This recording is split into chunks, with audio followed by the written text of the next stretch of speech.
நினைத்ததை முடிக்கக்கூடிய ஆற்றல் நிரம்பியவர்களாக, வல்லமை பொருந்தியவர்களாக நாம் இவனை காணலாம்.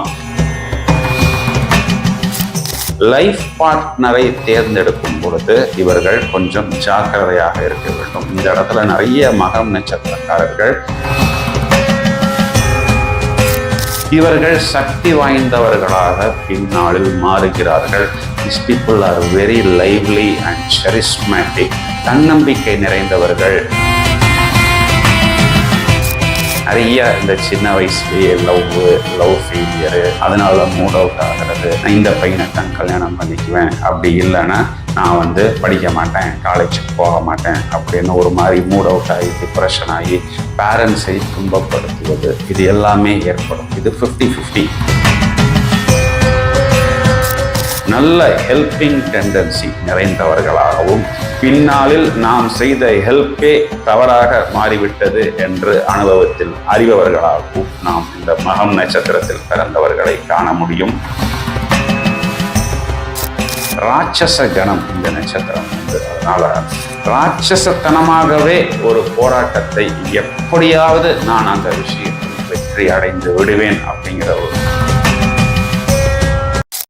Hi everyone. நட்சத்திர பதிவுகளின் தொடர்ச்சியாக இந்த பதிவில் நாம் எடுத்திருப்பது மகம் நட்சத்திரம். இந்த மகம் நட்சத்திரம் என்பது ராட்சச கணம் பொருந்திய ஒரு நட்சத்திரம். இதன் அதிபதி கேது, ஞான காரகன் என்று இந்த கேதுவைத்தான் பொதுவாக ஜோதிடத்தில் சொல்லப்படுவது உண்டு.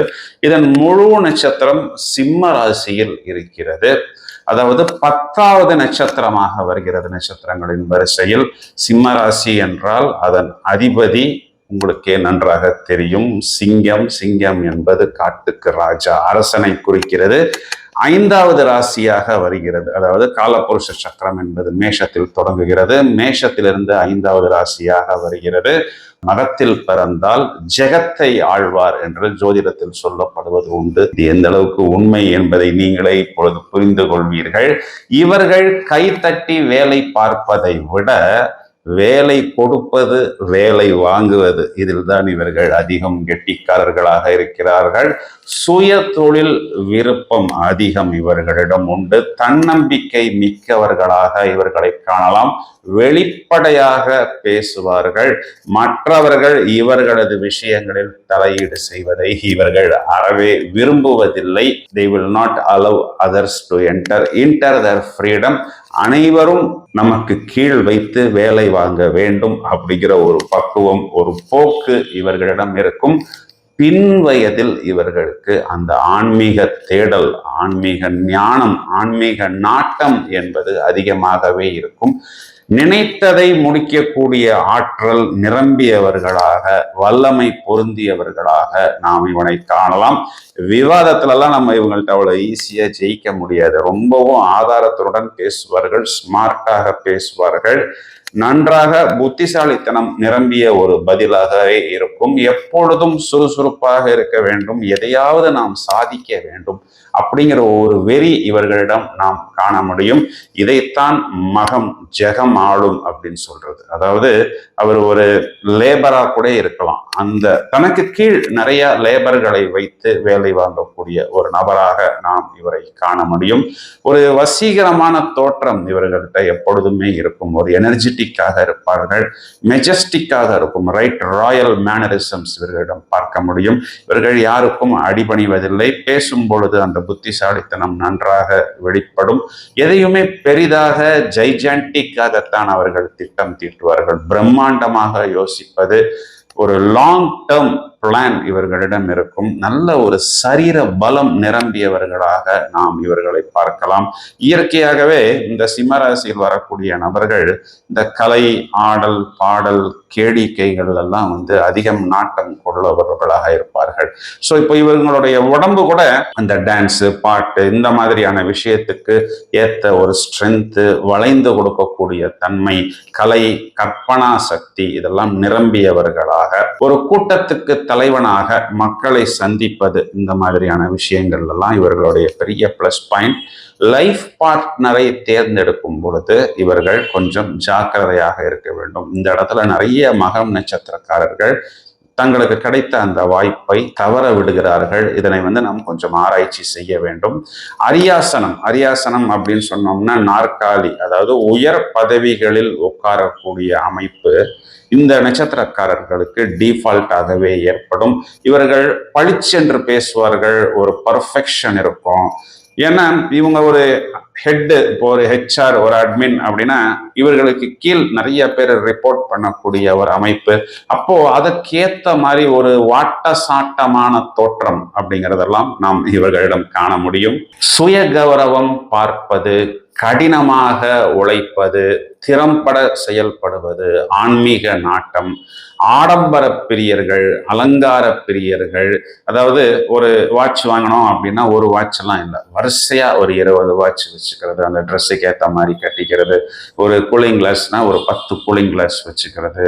ஷூஸ்னா அப்படி வரிசையா அடுக்கி வைத்துக் கொள்வது. இந்த மாதிரி நாட்டம் எல்லாம் இவர்களிடம் காணப்படும். கலை, இலக்கியம், எழுத்து, நடிப்பு, இதெல்லாம் நான் ஏற்கனவே சொன்ன மாதிரி இவங்க ஒரு அல்டிமேட்டாக வரக்கூடிய நபர்கள். இவர்களுக்கு கொஞ்சம் அந்த பிடிவாத குணமும் தான் என்ற குணமும், எப்பேற்பட்ட எதிரியாக இருந்தாலும் நேர்முகமாக நியாயமாக அவர்களை வீழ்த்தக்கூடிய ஒரு ஆற்றலும் இருக்கும். இந்த மகம் நட்சத்திரத்துல பிறந்தவங்களுக்கு நம்ம பார்த்தோம் அப்படின்னா இவர்களுடன் இருப்பவர்களுடைய ஒத்துழைப்பு அப்படிங்கிறது கொஞ்சம் குறைவாகத்தான் இருக்கும்.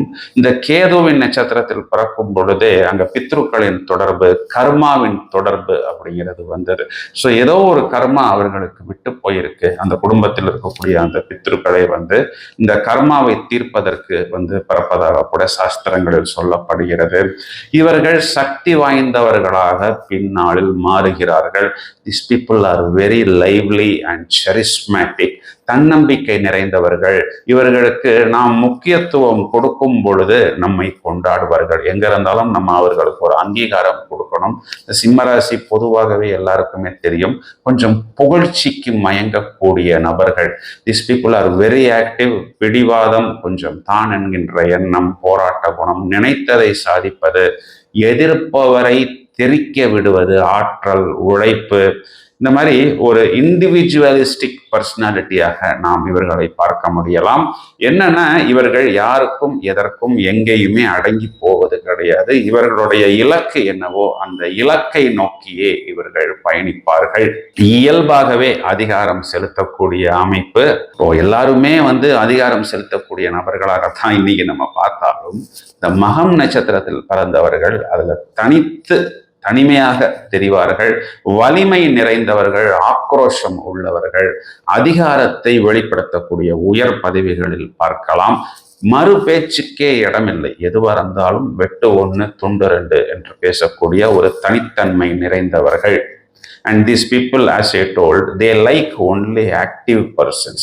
இவர்களுடன் நம்ம இருக்கும் பொழுது ரொம்பவும் அப்படியே சாஃப்டா, மந்தமா, ஸ்லோவா இருந்தோம் அப்படின்னா அடுத்த செகண்டே இவர்கள் நம்மை ரிஜெக்ட் செய்து விடுவார்கள். அனுபவ அறிவின் உச்சமாகவும், வெரி குட் அட்மினிஸ்ட்ரேட்டிவ் ஸ்கில்ஸ் நிறைந்தவர்களாகவும், வேலை வாங்கும் சூட்சுமம் நன்றாக தெரிந்தவர்களாகவும், குடும்பத்தின் மீது அதிக அக்கறை உள்ள நபர்களாகவும், நல்ல ஹெல்பிங் டெண்டன்சி நிறைந்தவர்களாகவும், பின்னாளில் நாம் செய்த ஹெல்ப்பே தவறாக மாறிவிட்டது என்று அனுபவத்தில் அறிபவர்களாகவும் நாம் இந்த மகம் நட்சத்திரத்தில் பிறந்தவர்களை காண முடியும். இந்த மக நட்சத்திரத்தில் ஒரு குழந்தை பிறக்கும் பொழுதே கேது திசையில் பிறக்கிறது. சிலருக்கு கேது திசைங்கிறது அப்ராக்சிமேட்டா ஒரு 6 வருஷம் பேலன்ஸ் இருக்கும், சிலருக்கு 3 வருஷம் பேலன்ஸ் இருக்கும்.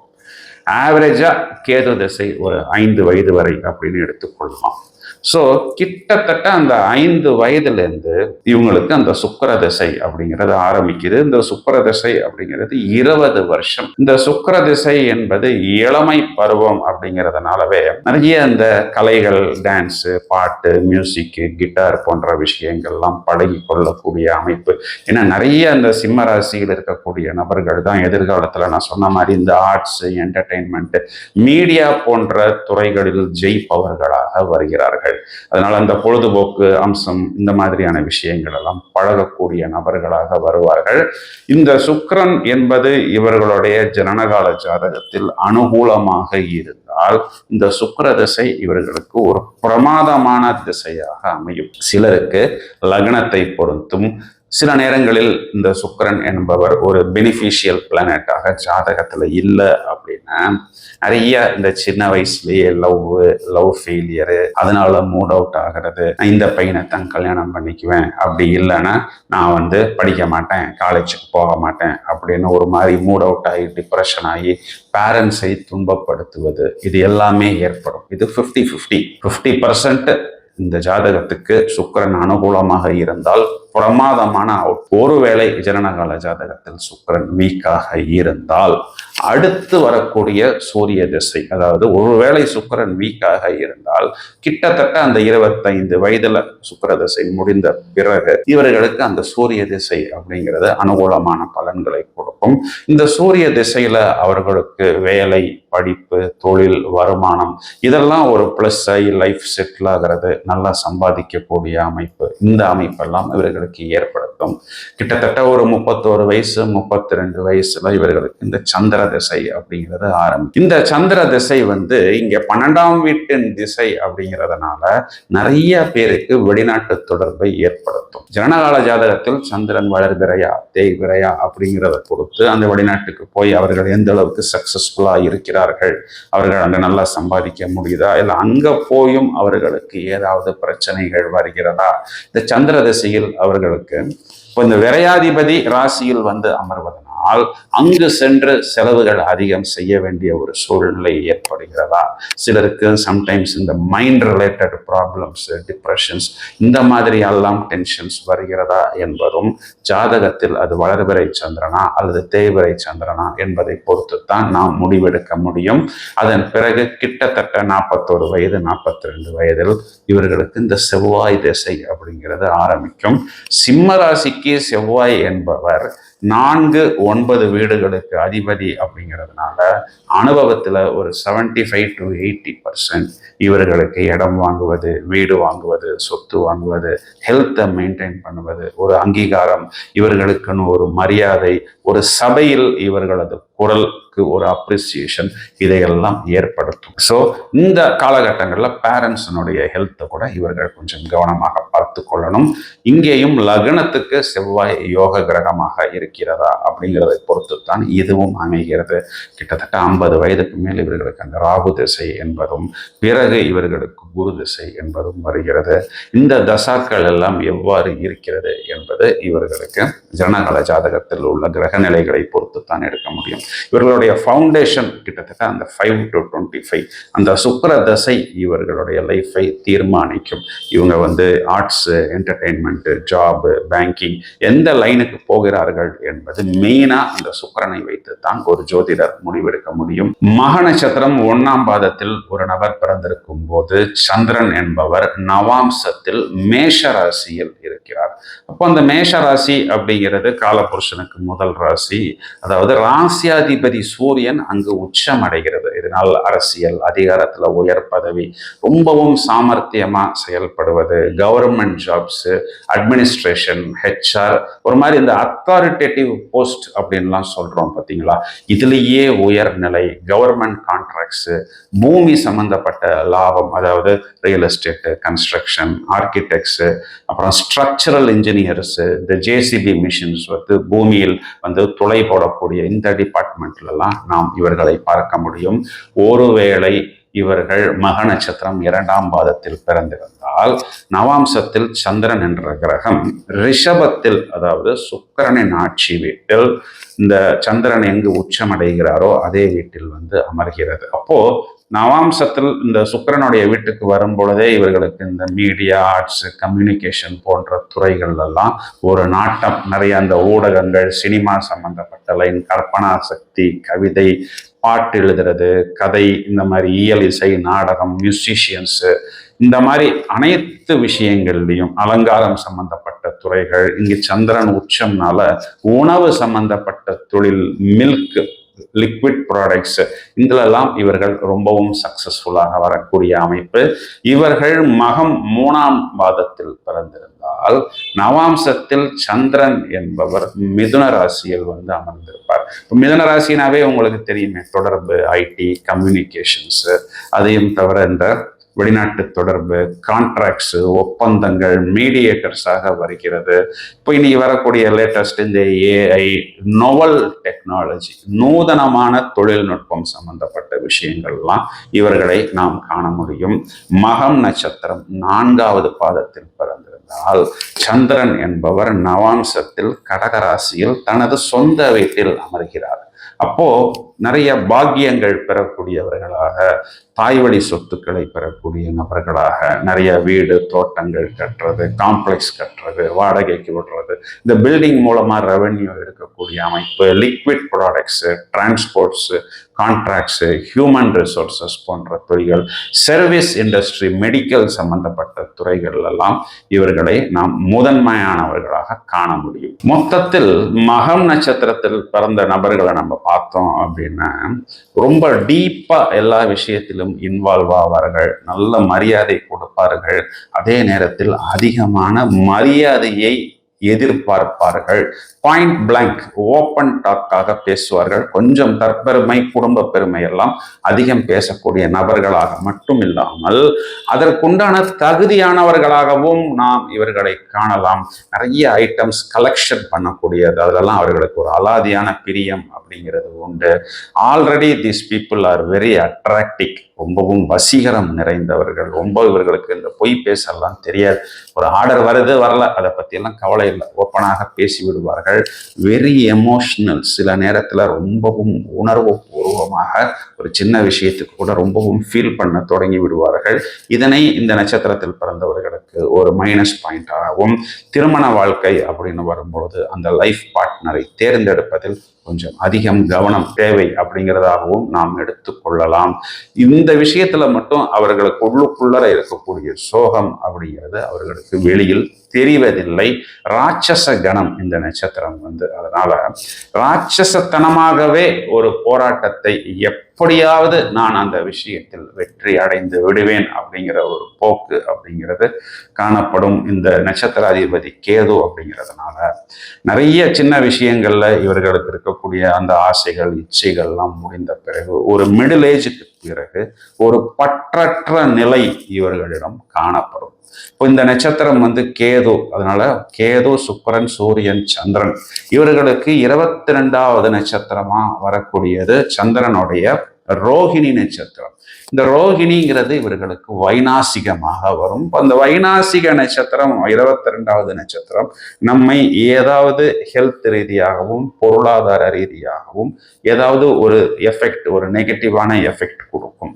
அப்போ இதுக்கு என்ன சொல்யூஷன், இதுக்கு என்ன ரெமடி அப்படின்னா, ஜனனகால ஜாதகத்தில் ஒருவேளை அந்த ரோகிணி நட்சத்திரத்தின் மேல் என்ன கிரகம் அமர்ந்திருக்கிறது, அதன் காரகத்துவ பாதகத்துவ அடிப்படையில் இவர்களுக்கு அந்த மைனஸ் பாயிண்ட் அப்படிங்கிறது ஏற்படும். ஸோ இந்த கணக்கெல்லாம் ரொம்ப துல்லியமா எடுக்கணும்னா ஜனனகால ஜாதகத்தை நீங்கள் எடுத்துக்கொண்டு ஒரு நல்ல கைதிறந்த அஸ்ட்ராலஜரிடம் இதற்குண்டான பரிகாரங்கள் என்ன அப்படிங்கிறதை கேட்டுக்கொள்ளுங்கள். இந்த நட்சத்திரத்துக்கு என்னென்ன பிளஸ் என்னென்ன மைனஸ் போன்ற நிறைய விஷயங்கள் நாம் இங்கு கொடுத்துள்ளோம். ஒருவேளை உங்களது நண்பர்களோ உறவினர்களோ இந்த மகம் நட்சத்திரத்தில் வரும்பொழுது இந்த பதிவை நீங்கள் அவர்களுக்கு ஷேர் செய்யுங்கள். தொடர்ந்து இணைப்பில் இருங்கள். மேலும் பல அரிய தகவல்கள் தயாராகி கொண்டிருக்கிறது. Thank you friends.